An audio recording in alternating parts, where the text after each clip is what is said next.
thoughts, which they think are spontaneous, because being under the influence of this technology now, kind of having been on both sides of it, I am just amazed at the way it works, and I know that the thoughts that they beam into your head originate from the exact same place in your mind that your own natural thoughts originate from.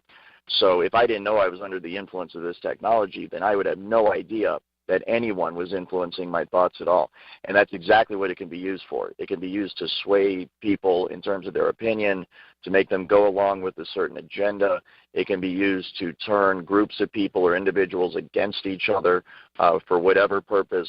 And actually, this exact same technology can be used to not only influence the thoughts of someone, but also the voice box of someone. And it came to mind because you mentioned a politician. I heard that they actually used this on George Bush Jr. once, George W. Bush, when he was giving a speech because he could not remember his lines. I have sent you a comprehensive energy plan to devastate communities, kill wildlife, and burn away millions of acres of treasured forests. Chabad save lives. This is the type of thing that could be used to give a politician the words that they need to say. I am a Zionist. You don't have to be a Jew to be a Zionist. So that they will come across and deliver the message in the way someone else wants them to deliver the message. So messing with people's thoughts is really, really concerning, and it is so advanced now that they can do it without people even realizing it's being done. And the thing that shocked me about it is it's not being done, in a secret military base somewhere, and it's not being done in a controlled environment where people are being kept safe and separate. The test subjects are kept separate from the general public so that nobody gets hurt.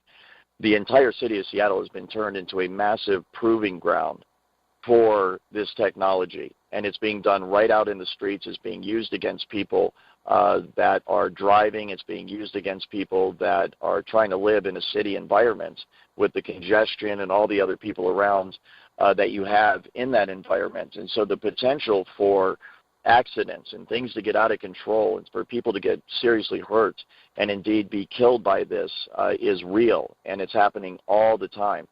And I think it just shows just how not only out of control this program is, but how completely unchecked the research and development aspect of our national security structure has become. They are completely immune to any oversight, to any consequences, to anything they're doing. And I just could not believe that this research and development part of this program was so advanced and was so widespread, and it was so out in the open in places like Seattle. And I encourage anyone that's in Seattle, please do go there, or that's near Seattle. Take a trip there and spend a week, on vacation. If you got the money to do it, I would recommend it, and visit DESC and visit SIS at 1415 Western Avenue, Seattle, Washington. Visit Amazon. Visit the Apollo, Nessie, Bigfoot, Cricket buildings. Visit these places and begin to look around and observe, and especially if you're a TI that knows the symptoms of the technology because you're an expert in it, because it's being used on you. You know just as much as I do. Well, maybe not the version that I'm aware of being used in Seattle, but you're getting a version of it, so you know what to look for. Go there and watch the homeless people. Watch their behavior. Look at their teeth, as all the people have one of the effects, I'm sorry to say, for TIs out there is this technology will actually radiate the teeth right out of your mouth prematurely. And I know in Seattle and elsewhere, people are in their 30s, that brush and floss every single day, that are having their teeth just fall out, sometimes whole. They're swallowing them in their sleep. They're choking on them. I mean, this has devastating effects on the physiology of the human being. But go down there and look. The signs are everywhere, and you will be fascinated, and your mind will be blown at just how out in the open it is. But I'm sorry, in terms of other places, I am aware of Aurora, Colorado.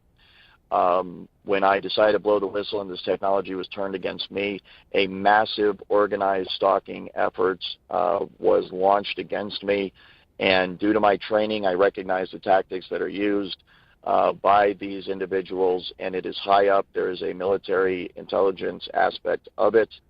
And I won't go into that any further, other than to say that the people who are after me, who are monitoring me, are very, very good at what they do. They're the best in the world, and it's one of the things that has kept me so busy, and I've been so unable to really tend to anything else in my life. Even getting the word out is because I'm fending these people off and fighting back against them 24 hours a day. But I eventually ended up in Aurora, Colorado, right next to Buckley Air Force Base. And it turns out that this town as well is a major hub for this social engineering program. Aurora, Colorado is a town that has a large percentage of military personnel that live here. The adjacent base, also intelligence, families live here as well. When they're assigned overseas, this is where they would live when they're back on the home front domestically. And you can tell that this technology is being used on the people of Aurora, Colorado, many of whom serve in the military. And as I mentioned before, it's not only the general population of Seattle, the homeless and TIs, but this technology is being used against military families, people who proudly and bravely serve their country and sacrifice everything so that you and I can be free, or at least we were able to be free before this technology started being used against us. Exactly. Yeah. So it's here as well, and there are some other cities. It seems to be adjacent to military bases. I've heard this from a lot of people, and I've noticed it as well. If you have a massive Air Force base near you, Navy as well on the coast, there's a good chance that some aspects of this program are being run at the adjacent military base and is being used on the towns and the people around that base. And I was not aware either of just how widespread the security industry was in terms of its numbers and in terms of its power within the United States of America. You're absolutely correct. And it's a great point you make. 1 million personnel, I mean, just think of that in terms of standing armies. Look up some of the numbers on active military personnel in countries like Russia and China and the United States, the European Union, and you'll start to understand just how many, 1 million people are and what can be done with that type of manpower in a situation like this domestically. So one of the things I think that is an advantage of the security industry, number one, it's private. So if you were going to roll out an army of gang stalkers across the United States to mess with people, to track people, to surveil people, to follow people, and to make their lives a general hell to live every day, then you would have to do it covertly. You would have to do it in a way that is not noticeable to the rest of society.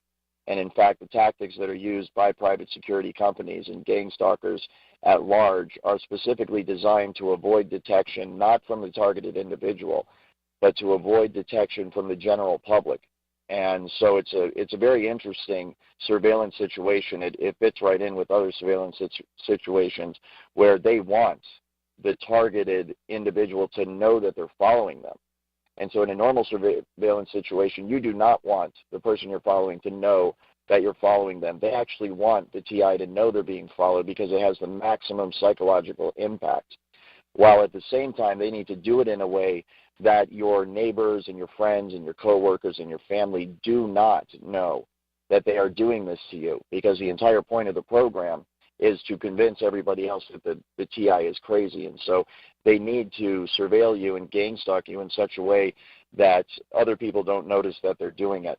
And so what happens is, I was actually with a friend when we were driving from Seattle, and I decided to leave. It was one of the last friends that I was able to have before this massive organized stalking campaign completely destroyed my life as well. And now I'm completely isolated as well. But I was driving with a friend, and we were being followed by people, obviously gang stalkers and military intelligence in my case. But they drive in regular vehicles. They're in modern trucks, SUVs, sedans, every kind of car. Many of them are Chevys. And if you're I think a lot of TIs have noticed this as well. Chevy seems to have some kind of a deal with these security companies. And I know, for example, my security company purchased most of their vehicles from a particular car company. So these are some of the things I noticed. But we're being followed by these people, and what they will do is the otherwise unmarked car will have military stickers on it. They'll have license plates that say Air Force. They'll have stickers that say Marine Corps or Army. And generally the personnel as well fit a general description. A lot of them have tattoos. A lot of them are young. A lot of them appear to be, very young, maybe a military type of a look, only with kind of a gangster type of a vibe to them. And I think that's for the purposes of intimidation. And I know that is one of the psychological aspects of what I learned at SIS in terms of gang stalking is the image you're projecting is very important. It is scientifically planned down to the last detail to have a very specific psychological effect on the target. But anyway, we're driving and we see all these cars around us, and they all have military and Marine Corps, Air Force, and my friend said, is that the Air Force following us? Is that the Marine Corps following us? Are these people, military? And it's a very good question, and they are trying to give that impression that who's following you is active military.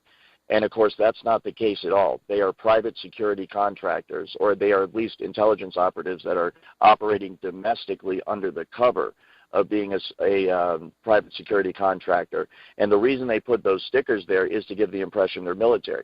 And so what you have a lot of times, the way they get license plates that say Air Force engraved on them is they are former Air Force. The way they get some of these insignias on their car, they are former Marines, and they are now retired. And after active duty, a lot of them need jobs, and they are being hired by the thousands each and every day to staff private security companies all over the country. And private security companies and private investigators, what they do is they investigate, they surveil, they follow, and they carry out covert intelligence and investigative operations domestically in a way that can't be protected. It's the perfect way to carry out gang stalking operations against TIs. And the number one rule in intelligence work and in security work in terms of at least people that are going to be surveilling the public is to remain undetected. And so in terms of a profile, they go out of their way to hire people of diverse ethnic backgrounds, each gender, all age ranges, more or less. There's obviously limitations if you're too old to be able to follow people on foot. But I've noticed a lot of the mobile details, a lot of the mobile assignments will be carried out by the more elderly of the private security contractors because they can't be operating in an inner city, for example, on foot, walking up hills and so forth. People with disabilities as well cannot do that, so there'll be mobile units. Static and mobile units are the two basic units you have within private security, and then they're assigned to different assignments. But yeah, as far as the profile, they are ex-military, they are ex-intelligence. Many people, like myself, have no ties to that, but they start off low in the company as a security guard, maybe executive protection, maybe risk threat assessments, maybe they have an IT background, so they get in that way. And then they're trained little by little to be led into the gang stalking and kind of the covert aspect of the company, which is involved in this social engineering program domestically to target TIs. And so what you have is